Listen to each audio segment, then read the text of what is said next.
지난주 일에는 우리 성품의 기초가 되는 사랑의 품성에 관해서 생각해 보았습니다. 하나님의 성품 옷장에는 굉장히 많은 옷이 있습니다. 제가 몇 가지가 있다고 했나요? 49가지의 성품 옷이 있어요. 근데 오늘 우리는 두 번째 옷을 보게 됩니다. 공경입니다. 아마도 공경은 우리 시대에 가장 인정받지 못하는 가치의 하나인 것 같습니다. 우리가 사는 이 세상은 그 어느 때보다도 인권, 자유, 정의, 평등, 공정을 말하지만 공경은 찾기 어려운 단어가 되고 말았습니다. 공경에 대해서 가르치지도 않으며 공경의 가치를 말하지도 않습니다. 공경을 잃어버리면서 우리는 그와 함께 감사와 행복도 잃어버리고 있습니다. 공경이라는 말을 들었을 때 어떤 생각이 드십니까? 어떤 느낌이 옵니까? 자신이 공경받고 있다는 생각이 드시나요? 아니면 나는 누군가를 잘 공경하고 있다고 생각하시나요? 공경이라는 말을 들었을 때 이 세상에 진짜 공경할 사람 없어 라는 생각이 들었습니까? 아니면 내가 그동안 공경하지 못하는 삶을 산 것 같구나 라는 생각이 들었습니까? 지난 한 주간 우리가 사랑의 옷을 입고 지냈는데 그 옷이 어색하지 않던가요? 딱 맞았습니까? 본인에게? 네, 그렇다면 아주 잘 지내신 것 같습니다. 오늘 우리는 하나님의 성품 옷장에서 아름다운 두 번째 옷인 공경의 옷을 꺼냈습니다. 공경의 뜻은 다른 사람에 대해 존중하는 마음으로 예의를 갖추어 섬기는 것입니다. 지난주에 말씀드린 것처럼 이제 성품 볼 때마다 실천적 정의를 내립니다. 사전과는 좀 다르게 정의를 내려요. 공경이라고 하는 뜻은 다른 사람에 대해 존중하는 마음으로 예의를 갖추어 섬기는 것입니다. 여기서 존중한다는 것은 존경과 같은 의미입니다. 그렇다면 공경의 반대말은 무시입니다. 아니면 경시입니다. 존중하는 마음은커녕 존경과 예의 없이 대하는 것이죠. 안타깝게도 지금 우리 사회는 상호 존중하고 예의를 갖추기를 포기한 사회인 것 같습니다. 자신의 이익과 신념과 목소리를 내는 데는 혈안이 되어 있으면서 진정으로 백성을 존중하고 서로 공경하며 예의를 갖출 줄 모르는 나라가 되는 것은 아닌가 우려됩니다. 이것은 너나 할 것 없이 사실 우리의 모습이고 우리의 얼굴입니다. 무엇보다 공경에서 가장 중요한 것은 존중하는 마음 자세입니다. 성경에는 이 존중에 해당하는 단어들이 여러 개가 나오는데요, 보통 경외로 많이 번역을 합니다. 이 단어에는 권위자에게 충성을 표하기 위해 자세를 낮추거나 땅에 엎드리고 절하며 경의를 표한다는 뜻이 있습니다. 그래서 성경에서는 절하다, 경배하다라는 말로 번역이 되기도 합니다. 사실 경외에는 공경이 포함이 되어 있고 공경에는 경외가 포함이 되어 있습니다. 그러니까 지금 여러 단어들이 나왔죠. 경외, 경배, 공경, 존중, 존경 다 같이 연결되어 있습니다. 존중에 해당되는 이 신약 성경의 언어인 그리스어의 아포플레포가 있는데, 여기 보면 다른 모든 것에서 눈을 돌려서 오직 한 사람이나 아니면 한 사물의 시선을 고정한다라는 뜻이 담겨 있습니다. 이 단어가 히브리서 11장 26절에 나오는데요, 모세는 그리스도를 위하여 받는 모욕을 이집트의 재물보다 더 값진 것으로 여겼습니다. 그는 장차 받을 상을 바라보았습니다. 자, 여기에 존중에 해당되는 단어가 어디에 있나요? 바로 상을 바라보았습니다. 상을 존중했습니다 라는 뜻이에요. 바로 상을 딱 고정하여서 그것만 바라보고 그것을 향한 시선을 바꾸지 않았다는 것이에요. 사람에 대해서도 딱 그 사람을 바라보면서 그분에 대한 마음을 딱 지켜가는 것, 바로 존경입니다. 공경은 구체적인 행동으로 드러나죠. 아까 우리가 정의를 내렸을 때 열의를 갖추어 섬기는 것입니다.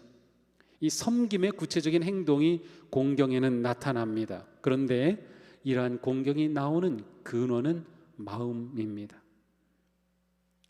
공경하는 구체적인 행동은 우리의 마음의 뿌리인 공경의 성품으로부터 나와서 자연스러운 열매를 맺습니다.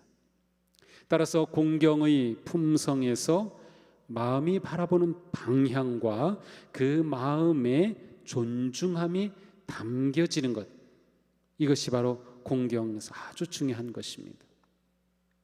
성경은 우리가 공경해야 할 대상을 분명하게 가르쳐 줍니다. 공경에 해당하는 또 다른 단어, 그리스어의 티마오가 있는데, 여기에서는 영광의 상을 준다, 가치를 정한다, 경외한다라는 뜻이 담겨 있어요. 그러므로 누군가를 공경한다라고 하는 것은 그분의 존재의 가치를 두는 것입니다. 그리고 그 사람을 칭찬하는 것입니다. 우리말 사전에 공경을 보니까 공손히 받들어 모심 이렇게 되어 있어요. 공손히 받들어 모심, 이게 공경이다. 우리말에서도 모신다라고 하는 의미가 있죠. 바로 섬김의 의미가 공경에 담겨 있어요. 사실 성경에서 공경이라고 하는 단어에는 재물을 준다라는 뜻이 있어요. 공경은 분명히 섬김의 행동을 동반합니다. 자, 그러면 우리가 공경해야 할 첫 번째 대상은 누구일까요? 바로 하나님입니다. 하나님에 대한 공경은 보통 경외라는 단어로 많이 사용하고 있습니다. 이 경외라고 하는 것은 나라고 하는 존재가 크신 하나님 안에 있다. 하나님께서 내 생명을 지으셨고 나를 이 땅에 보내셨고, 또 우리는 하나님이 우리를 사랑하셔서 구원하여 주셨고, 그래서 우리의 존재가 하나님 안에 있다고 하는 것을 자각할 때 우리 안에서 자발적으로 드러나는 공경의 태도, 바로 그것입니다. 그러므로 첫째, 우리는 무엇보다 하나님을 공경해야 합니다. 성경은 우리가 마땅히 하나님을 경외하고 예배하며 공경해야 할 분이라고 말씀합니다. 잠언에 말씀합니다. 같이 읽어봅니다. 내 재물과 내 소산물의 처음 익은 열매로 여호와를 공경하라. 예, 공경하라. 그런데 여기서도 보니까 내 재물과 소산물의 처음 익은 열매로, 하나님께 구체적인 헌물을 언급하고 있어요. 공경에 이것이 항상 연결이 되어 있습니다. 여기서 공경하다라고 하는 이 말에는 또한 무게를 재다, 아니면 무겁다라는 뜻이 있습니다. 하나님의 은혜와 사랑과 그 영광의 무게를 인정하는 것입니다. 그렇게 인정할 때 제물을 드리고 소산물을 드림으로 공경을 표현하는 것입니다. 하나님을 향한 공경이 우리의 구체적인 헌신과 연결되어 있음을 보여줍니다. 사도 바울은 이러한 고백을 합니다. 영원하신 왕 곧 없어지지도 않고 보이지 않는 오직 한 분이신 하나님께 존귀와 영광이 영원 무궁하도록 있기를 빕니다. 아멘. 하나님을 향한 공경의 마음을 이렇게 표현하고 있습니다. 이렇게 하나님을 공경한다면 그 사람은 마땅히 예수 그리스도를 높일 수밖에 없어요.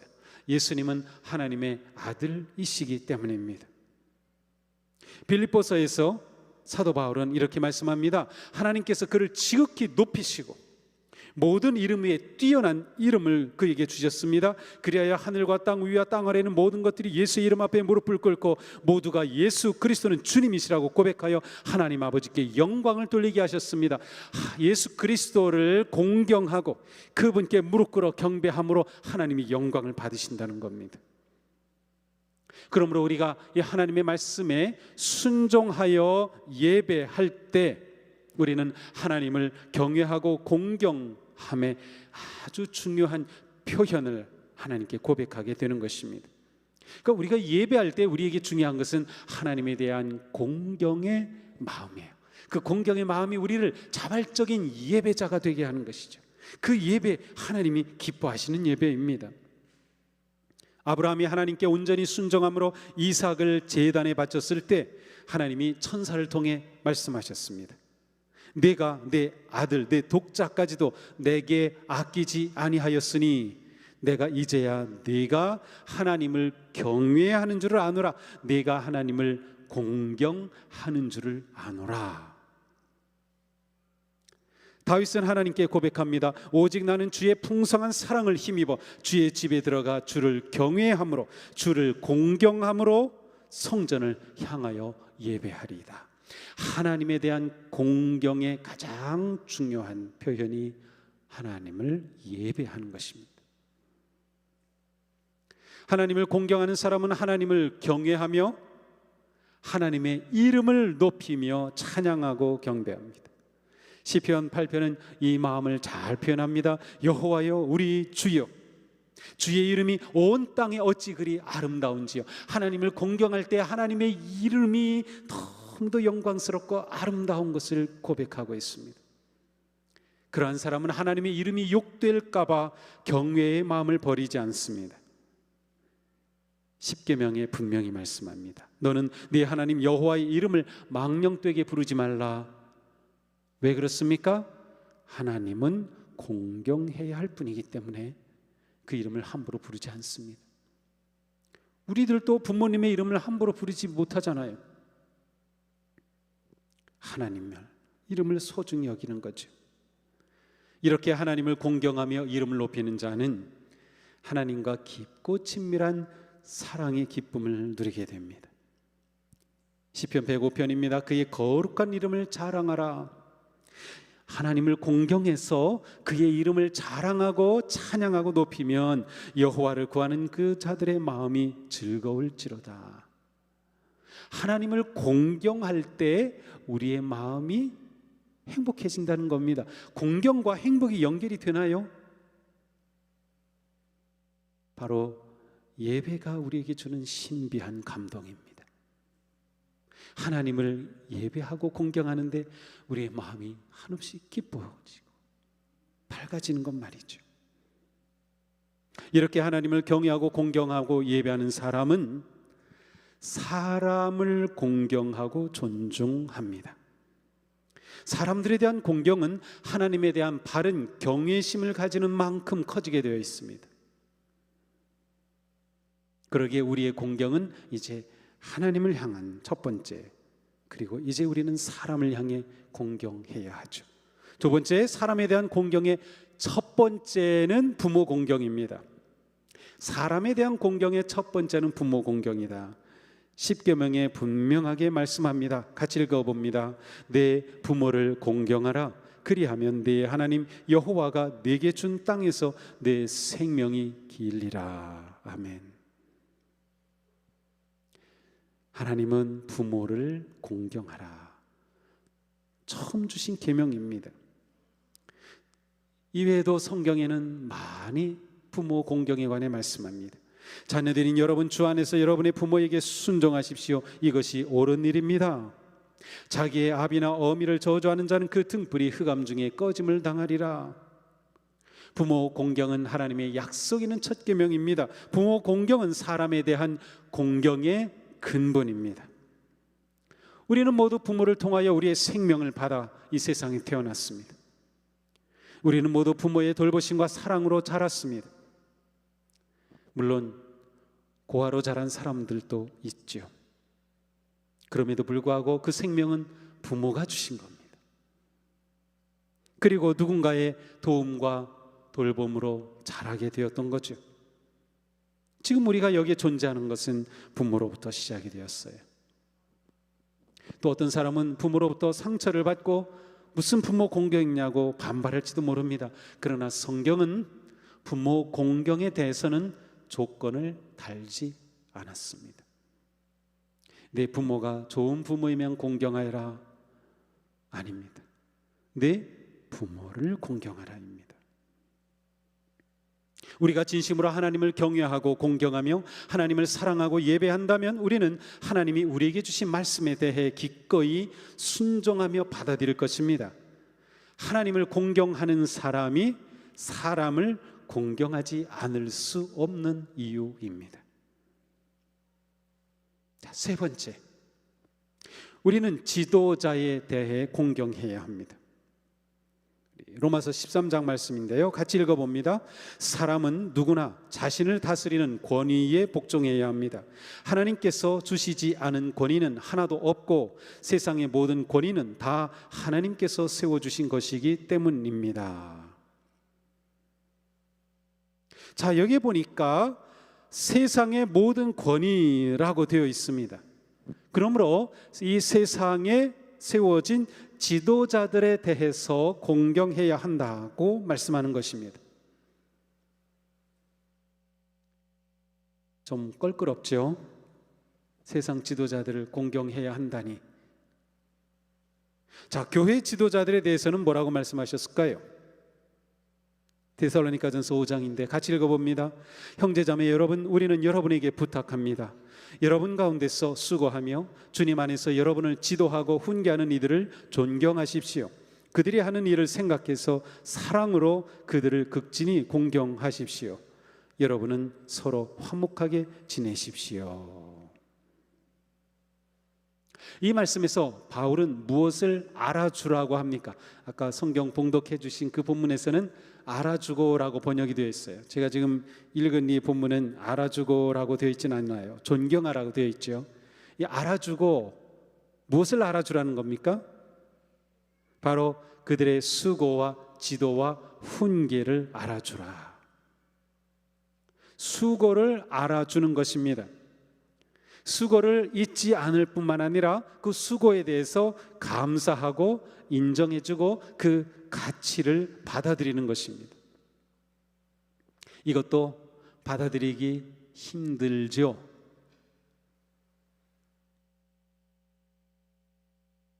사실 이 본문은 제가 우리 교회의 담임 목사이기 때문에 우리 교회의 가장 눈에 보이는 지도자입니다. 사실 이 본문을 가지고 설교하는 것은 저에게는 쉽지 않습니다. 그렇지만 제가 또 느낀 것은 그동안 제가 지도자 공경에 대해서 가르치지 못했구나 하는 것도 동시에 느꼈어요. 그게 제 안에 갈등이 큽니다. 그런데 우리는 이 말씀을 이렇게 봐야 합니다. 지도자를 존경하라고 부족하고 실수투성이고 뭘 존경할 게 있어, 뭐 공경할 게 있어 라고 물을 수도 있습니다. 그러나 하나님이 세우셨다고 하는 점을 우리는 생각해야 합니다. 하나님이 세우신 지도자이기에 이 사람 때문이 아니라 하나님을 존중함으로 지도자를 알아주고 공경하라는 뜻이에요. 하나님을 존중함으로. 왜냐하면 하나님이 세우셨기 때문이라는 거죠. 문제는 우리의 마음입니다. 공경은 우리의 마음의 문제입니다. 겸손의 마음 없이 우리는 누구도 존경하거나 공경할 수 없습니다. 겉으로 말고요, 진심으로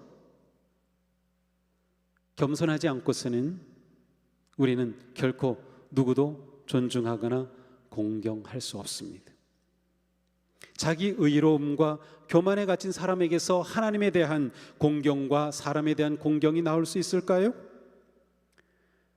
그만큼 우리가 하나님을 경외하고 부모님을 공경하며 세상과 교회에 세우신 지도자들을 존중하고 공경한다는 것은 쉬운 일이 아닙니다. 우리에게는 근본적으로 교만의 성향이 겸손보다 더 강하기 때문입니다. 우리는 교만하여 우리가 사는 세상은 자기 주장, 자기 의, 자기 진영, 그 소리가 너무도 강하잖아요.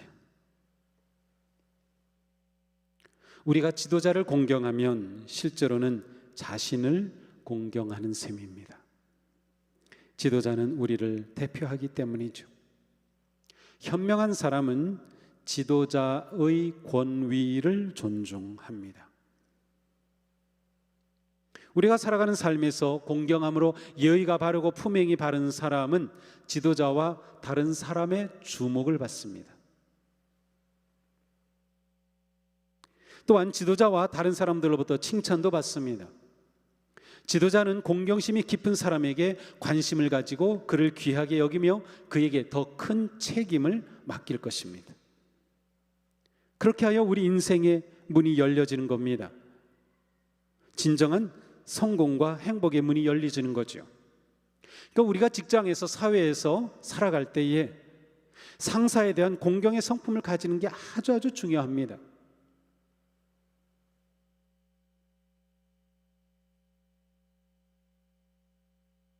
너무나 인권 하면서 학생 인권 조례 만들고 하면서 스승에 대한 공경은 거의 가르치지 않아요.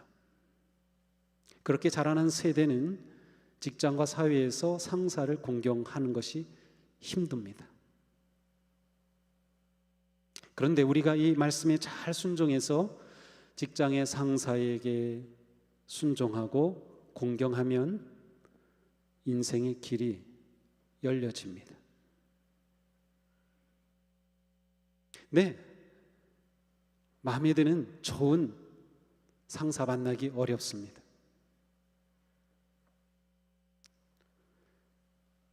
또 회사라면 그렇게 좋은 사람이 상사가 되긴 더 어려울 것입니다. 아마도. 하지만 하나님께서 우리에게 주신 말씀, 내가 세상의 지도자들도 내가 세운 것이다 라고 하는 말씀을 긍정적으로 받아들이고 내가 이 말씀에 순종해야지 하는 마음을 가진다면 실제로 우리의 삶이 달라질 수 있습니다. 네 번째, 우리는 우리의 공경이 서로를 향해야 합니다. 하나님은 우리 모두 서로 존경하고 공경하기를 원하십니다. 이 로마서 12장 말씀인데 같이 읽어봅니다. 형제의 사랑으로 서로 다정하게 대하며 존경하기를 서로 먼저 하십시오. 우리가 존경하기를 서로 먼저 할 수 있다면 우리는 거룩하고 행복한 천국 공동체를 이루어갈 것입니다. 모든 관계에서 서로 존중하며 공경하는 것을 우리가 적용해야 합니다. 힘들어요. 그런데 적용해야 합니다.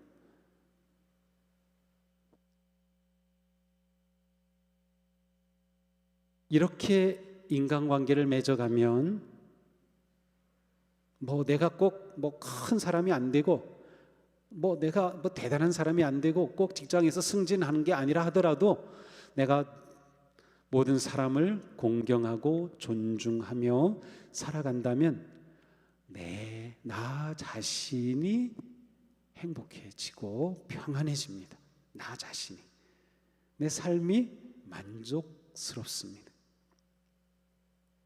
우리는 모두 하나님의 형상을 따라 지음받은 거룩한 존재입니다. 서로 공경하고 존중하는 것은 서로의 존재 가치를 인정하며 하나님의 창조 역사와 은총을 인정하는 것입니다. 이 사람도 하나님이 생명을 지어 세워주신 하나님의 형상을 지닌 소중한 존재다. 우리가 서로 그렇게 보는 겁니다. 부부 사이에도 서로 그렇게 보는 겁니다. 부모와 자녀 사이에도 그렇게 보는 거죠. 서로 우리가 세상에서 그런 마음으로 존재 가치를 인정해 주는 것이죠.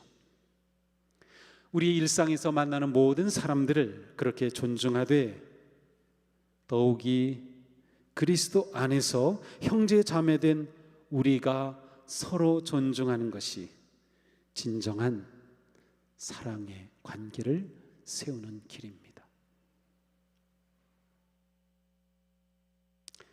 우리 마음에 힘든 사람 있죠. 마음을 바꿔서 그 사람을 존중하기로 마음 먹어보세요. 힘들면 적어도 그 사람을 위해 축복의 기도를 해주세요. 하나님, 이 사람 변화시켜 주세요. 뭐 그러지 말고, 하나님, 이분 하나님께서 사랑하여 주시고 그의 삶에 은총을 베풀어 주세요. 우리의 삶이, 내가 달라질 것입니다. 요셉 지베르는 이런 말을 했습니다. 존경할 줄 아는 사람이 되는 것은 존경받을 만한 사람이 되는 것만큼이나 힘들다. 존경받는 사람 되는 거 정말 힘들죠. 불가능할 겁니다. 그런데 존경할 줄 아는 사람이 되는 것도 그렇게 어렵다는 겁니다. 저는 오늘 말씀을 준비하면서 저 개인적으로 이러한 마음을 먹었습니다. 내가 존경받는 사람 되려고 하기보다 존경하는 사람이 되어보자. 왜냐하면 내가 존경받는 사람이 되려고 하면 내가 존경받지 못할 때, 그런 걸 느낄 때 내 자신이 너무나도 작아 보이고 부끄러워 보이고 싫어집니다. 하지만 그거 그냥, 물론 우리는 하나님의 말씀대로 거룩한 삶을 살아야죠. 세상에서 존경받는 그리스도인이 되어야 합니다. 그런데 내가 누군가를 먼저 존경하기로 하자. 먼저 존경하기로 하자.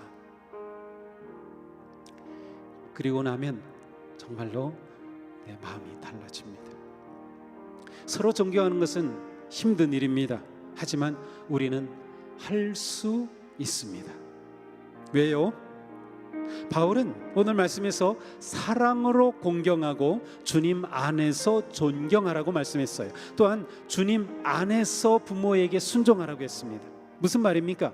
하나님의 사랑과 은혜를 입은 우리는 주님에게서 배우고 주님으로부터 받은 그 사랑을 힘입어서 마음 깊은 곳에서 우러나오는 진실함으로 공경할 수 있게 되는 거예요. 그러니까 우리는 먼저 하나님의 은혜와 사랑을 기억하고 가슴에 담아야 합니다. 거기서부터 시작입니다. 사랑이, 하나님 사랑이 성품의 출발입니다. 우리가 하나님의 사랑을 감사하고 감격할 때 그것으로부터 우리는 사람을 존중하고 존경하는, 공경하는 인생을 살게 될 것입니다. 내가 존중받지 못한 것에 분노하기보다 내가 존중하지 않은 것을 돌아볼 수 있기를 바랍니다. 서로 존경하고 인정하고 알아주고 귀하게 여긴다면 우리는 화목하고 행복할 수 있습니다. 우리 행복하기 원하잖아요. 제가 행복이란 말을 앞으로 무진장 많이 쓸 겁니다. 근데 행복이란 말을 쓰면은 뭔가 좀 예수 믿고 신앙생활하는 사람에게 그거 좀 약간 차원이 낮은 거로 자꾸 생각하는데 절대로 그렇지 않습니다.